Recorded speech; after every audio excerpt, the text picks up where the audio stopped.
یہ پاک صلی اللہ علیہ وسلم کی تعلیم نے جو ہے یہ پیغام عطا فرمایا ہے، کوئی بھوکا جو ہو تو اس کو کھانا کھلا دیا جائے، اگر کوئی ننگا ہو تو اس کو کپڑا پہنا دیا جائے، اگر کوئی پیاسا ہو تو اسے پانی پلا دیا جائے، اگر کوئی تکلیف کے اندر ہو تو اس کی تکلیف دور کرنے کی کوشش کی جائے۔ یہ کس کی تعلیم ہے؟ یہ اللہ کے رسول صلی اللہ علیہ وسلم کی تعلیم ہے۔ آقا نبی علیہ الصلوۃ والسلام کے دیوانوں اور سنو نبی علیہ السلام کی کیا تعلیمات ہیں۔ اللہ کے نبی صلی اللہ تعالی علیہ وسلم نے جو ہے حضرت بلال کو بلایا، اور حضرت بلال کو بلانے کے بعد میں میرے آقا نے ارشاد فرمایا، بلال مدینے کی گلیوں کے اندر اعلان کر دو کہ اللہ کے رسول یاد فرما رہے ہیں، اللہ کے رسول آپ کو کچھ وصیت کرنا چاہتے ہیں۔ پیاری اسلامی بھائیوں، اب صحابہ کرام کے کانوں میں جب یہ آواز پہنچی ہے، صحابہ کرام دوڑتے ہوئے آتے ہیں، اللہ کے رسول صلی اللہ علیہ وسلم کی خدمت میں حاضر ہو رہے ہیں۔ کوئی دکان سے اٹھ کر کے آ رہا ہے، کوئی مکان سے نکل کر کے آ رہا ہے،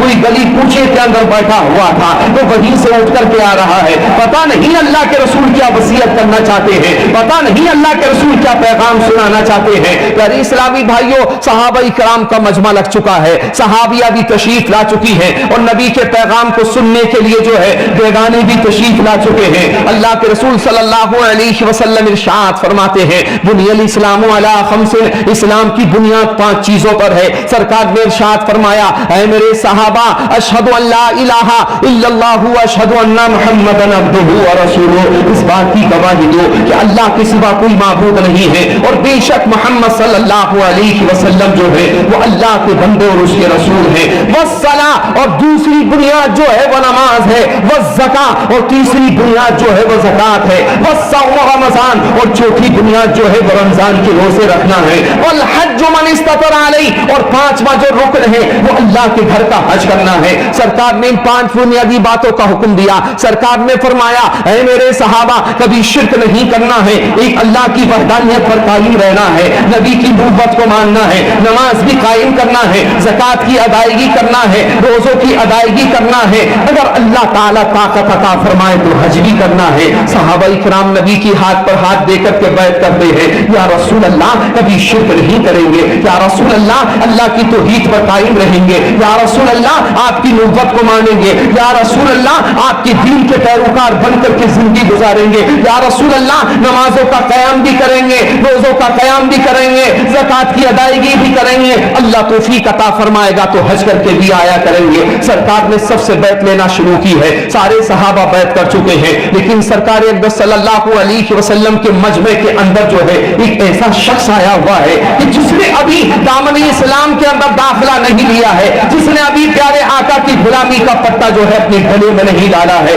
اللہ کے رسول کی بارگاہ میں عرض کرتا ہے، یا رسول اللہ میں بھی آپ کے پاک دین میں داخل ہونا چاہتا ہوں، میں بھی مذہبی اسلام میں داخل ہونا چاہتا ہوں۔ اللہ کے رسول صلی اللہ علیہ وسلم نے ارشاد فرمایا، آؤ میرے ہاتھ پر بیعت کر لو، اور اللہ کی وحدانیت کو مانو گے، مجھ محمد کی نبوت و رسالت کو مانو گے، اور شریعت کے اصول پر عمل کرو گے۔ عرض کرتا ہے، ہاں یا رسول اللہ آپ کے کہنے پر اللہ کو ایک مانوں گا، یا رسول اللہ آپ کے کہنے پر میں آپ کو اللہ کا نبی مانوں گا، یا رسول اللہ دین اسلام کو سچا دین مانوں گا، جو بھی دین اسلام کے احکام ہیں اس کو صحیح معنی میں عملی جامہ پہناؤں گا۔ سرکار نے فرمایا، آؤ میرے ہاتھ پر بیعت کر کے کلمہ طیبہ پڑھ کر کے مسلمان ہو جاؤ۔ پیارے اسلامی بھائیوں، اللہ کے نبی صلی اللہ تعالی علیہ وسلم کی بارگاہ میں جو ہے وہ حاضر ہوتا ہے، مجمع کو چیرتا ہوا جو ہے آقا دو جہاں صلی اللہ تعالی علیہ وسلم کے ہاتھ میں ہاتھ دینا چاہتا ہے۔ ادھر مصطفیٰ اپنا ہاتھ دینا چاہ رہے ہیں، ادھر سے وہ اپنے ہاتھ کو بڑھا رہا ہے، لیکن جب اس کا ہاتھ جو ہے مصطفیٰ کے ہاتھ کے قریب آتا ہے تو وہ اپنے ہاتھ کو پیچھے کھینچ لیتا ہے۔ میرے آقا نے ارشاد فرمایا،